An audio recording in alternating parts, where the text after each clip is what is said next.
Okay, part five, last part, we hope here. The founder's philosophy. We still have our dog on our lap right here. You can see. He decided he's still going to stick around with us here. Samson. Anyway, last guy I wanted to talk about was Alexis de Tocqueville. Tocqueville. Another French political theorist and sociologist who was came to America in 1831 and traveled all over the place by railroad, by steamship. It may not have been railroad. There were no railroads yet. Steamship, by canoe, by stagecoach. He went east, west, north, and south. He was all over the place.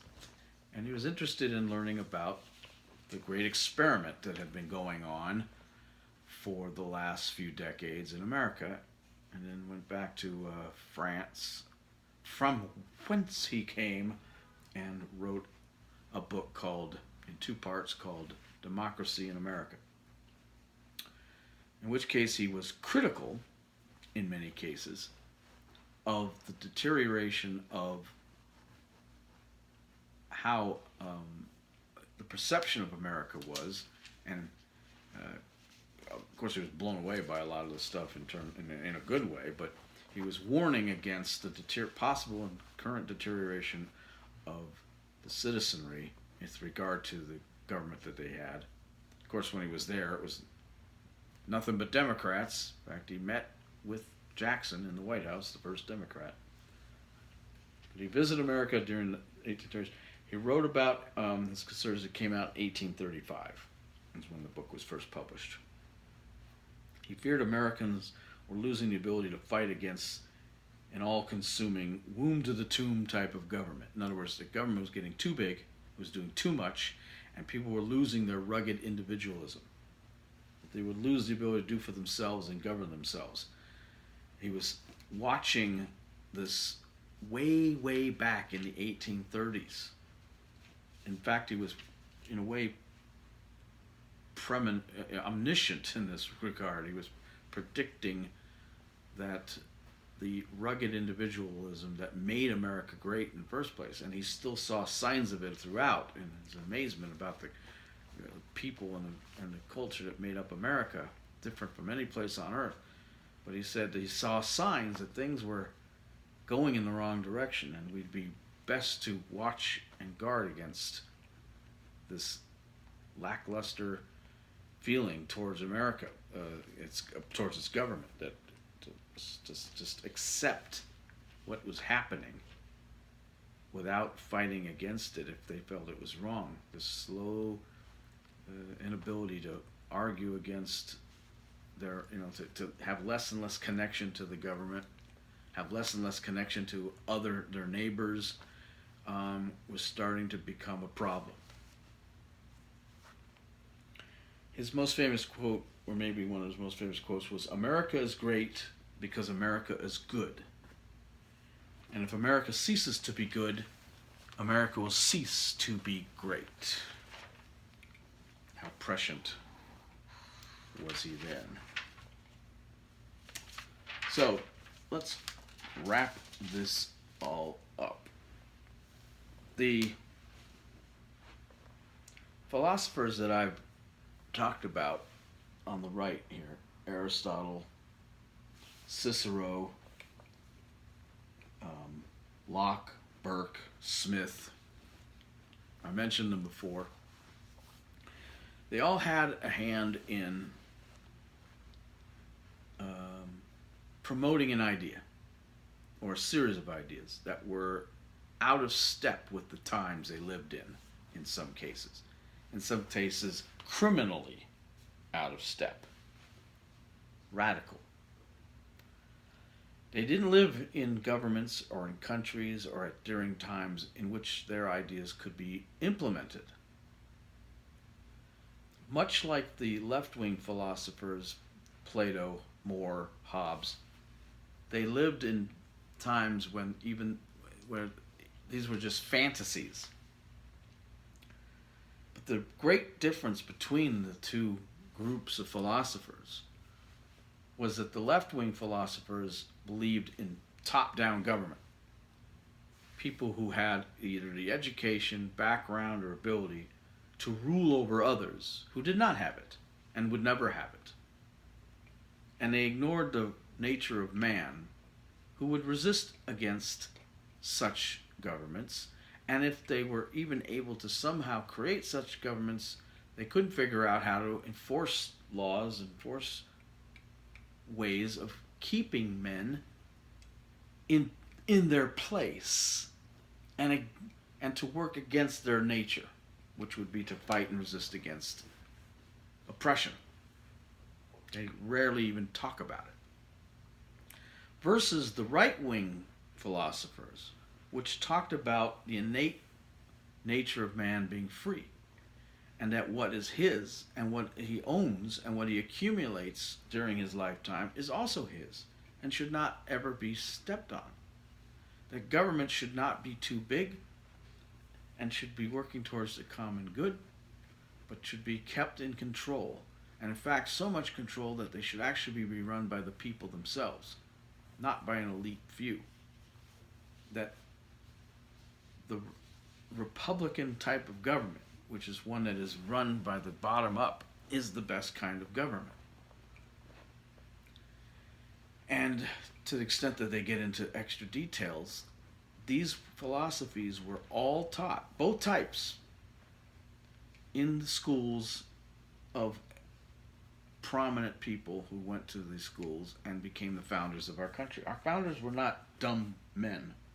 They were highly well-educated men who had acquired and achieved, for the most part, high status in society in their respective neighborhoods, respective towns, or states, colonies. And they had classical educations that taught them philosophy. And they all came to the same conclusion, that Plato and More and Hobbes were full of it. And that Aristotle and Cicero and Burke and Locke and Smith were onto something. But they had no chance of ever enacting those ideas. They were living in England or France or places where there was a monarchy. And there was no chance it was ever going to be anything but a monarchy.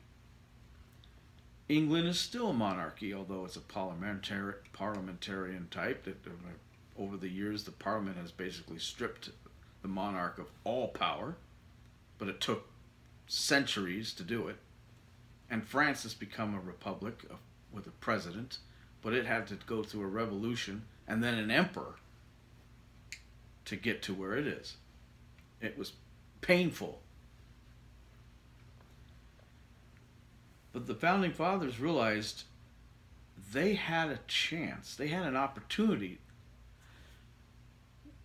that had never come to any group of people in history before. They had a clean slate. When they won their independence, or were even thinking about winning their independence from England, they started to figure out what the hell they're going to do. Jefferson, in writing the bulk of the Declaration of Independence, which of course went through a committee that made a bunch of changes, and the Congress as a whole that made a bunch of changes, but the basic stuff in there is all out of his highly educated mind. He was taking from these philosophers what eventually became the basis of the Declaration of Independence. To wit, that a group of people, in the right circumstances, if they're being oppressed, have the right to separate themselves from a mother country, both morally and legally. And that other countries should recognize that need and ability to do so. And that the nature of man is to be free to pursue life, liberty, and happiness as he sees fit, and that no government has the right to impose upon that pursuit. Period. The most beautiful document perhaps ever written, and is virtually being stamped on by today's progressive left.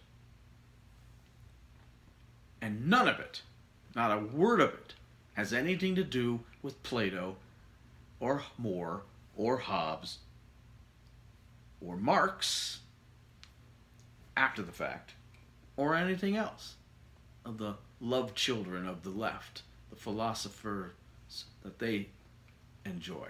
Not one of it. None of it. That is why America, and of course the Constitution later on, took all the rest of the ideas from Montesquieu and the rest about how to break up a government, separation of powers, bicameral government, how elections should be done, etc. The Founding Fathers may not have come up with all of it. They came up with a lot of it. I'd say probably most of it, in terms of the Bill of Rights and whatnot. But they came up, they got these ideas from great men and right-wing philosophers, as you would think of them today, if they were so called that then. And they were unapologetic about it. And the great experiment that became America, the great idea that became America, was not flawless, but it was better than anything that had come before by far. A country that respected the rights of its individuals and promoted the individual over the state, that was governed from the bottom up instead of the top down, that restricted and limited the power of the government. I mean, these things were unheard of before America. And the left wants to tear this down? The left wants to fundamentally transform this? And the left thinks that their philosophies are more appropriate for America? Well, no, because America is what the founders' philosophers were about. Conservative economics, conservatism in itself, and pro-capitalist, anti-big government. That is what America was founded on. It is not by accident. So anybody who sits there and tries to fundamentally transform my country into something it had no business being in the first place isn't a true American. Isn't American at all. You can name it utopia if you want. You can name it, Hobbes land. Or More country. Or Platoville. I don't care. But it ain't America. And what's more, because America was made the way it is, it is on purpose and purposely against the philosophies of the left. So to try to introduce those left-wing philosophies is not something America can or should take in. It should reject them wholesale. And America, to the extent it accepts any of it, will be doing so to its detriment. So, I'll conclude it with that, and hope you guys understand a little more about the true nature of America and its history and the philosophy behind it, how it came to be, and why it is a conservative country, based on Judeo-Christian principles and based upon right-wing philosophy. And that is all it is based on. Nothing else. Certainly nothing left-wing or progressive. See you on the next one.